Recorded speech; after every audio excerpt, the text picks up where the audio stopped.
Hello, good morning mga idol. Update, third update, no?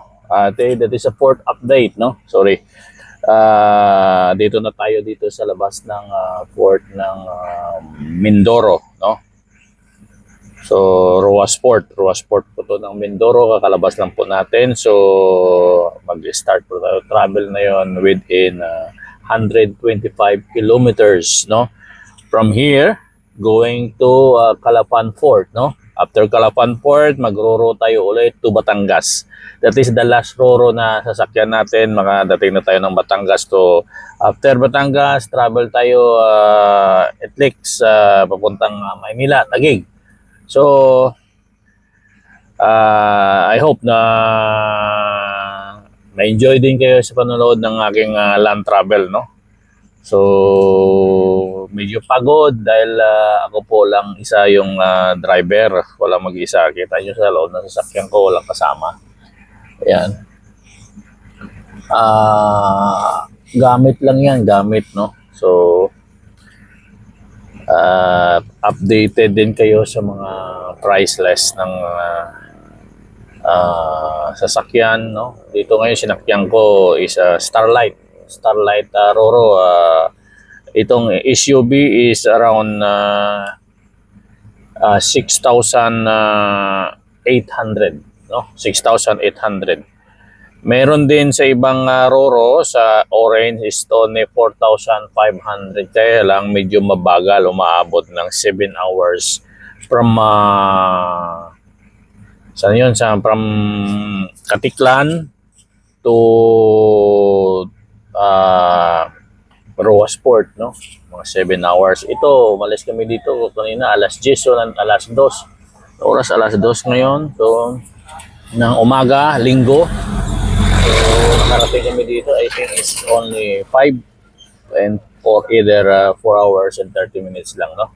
So, mabilis. Nakaidlip din tayo ng medyo 4 hours. So, ready to travel, no? Ready to drive, no? I hope free and safe driving lang makakarating tayo sa port ng Calapan Fort, no? So, para magro-roll ulit. That is the last roro. Ito yung tawag dito, yung traveling yung expenses na sasakyan, I think is 3,300 sa including na yan driver, ha. Dito sa Starlight, including driver din, no?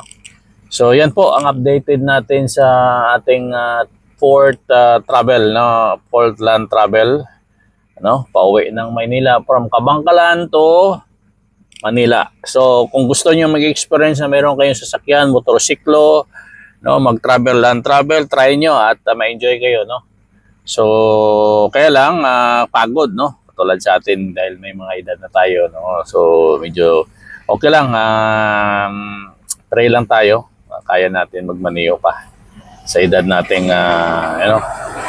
medyo sa golden age na tayo.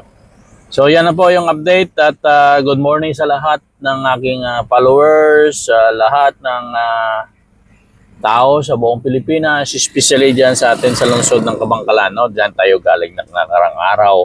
Umalis tayo doon ay ano tawag dito? Umalis tayo Friday, no? Kaya lang dami pa akong dinaanan sa Bacolod sa aking mga kapatid. Dumadaan po ako, sinitol ko lahat, no? Na maayos po ang mga kalagayan ng aking kapatid, no? At ang aming tatay, nasitol before ako umalis kasi babalik po tayo sa ating realidad ng trabaho. So 8 months naman po yung ating bubunuing kontrata for this coming October, no? So yung itinerary ng aking barko ay Asia lang, no? So Asia, alam niyo naman yan ng Asia, no? Mag-joining po ako sa port ng Honolulu, Hawaii. So yan po at update, no? Sa inyo. And then umalis ako Friday, siguro Friday ng gabi. Nakarating ako ng Dumangas is Saturday, no? Tapos nag-travel ako kaya umabot ako ng ganito dahil dami pa akong dinadaanan. Naligo pa ako doon, nagpalipad ako ng drone. Dami pa akong dinaan ng mga magagandang view dito sa land travel. Yun ang excitement dito sa land travel dahil marami kayong makikitang magagandang view, madaan ng beach. Before ako nag-approach doon sa Katiklan, may mga beach doon na mga ganda, no? Kaya naligo muna ako doon. So i-upload ko yung video na yan para makikita nyo, no? Sana panoorin nyo, no? Sa lahat, no? Sa lahat ng nanonood at aking mga followers, kaibigan, classmate, sa lahat nakakilala at sa aking mga friends diyan sa cruise ship sa Norwegian. Shout out po sa inyong lahat, sa aking mga kabarong security on board. Shout out sa inyong lahat and God bless. See you soon.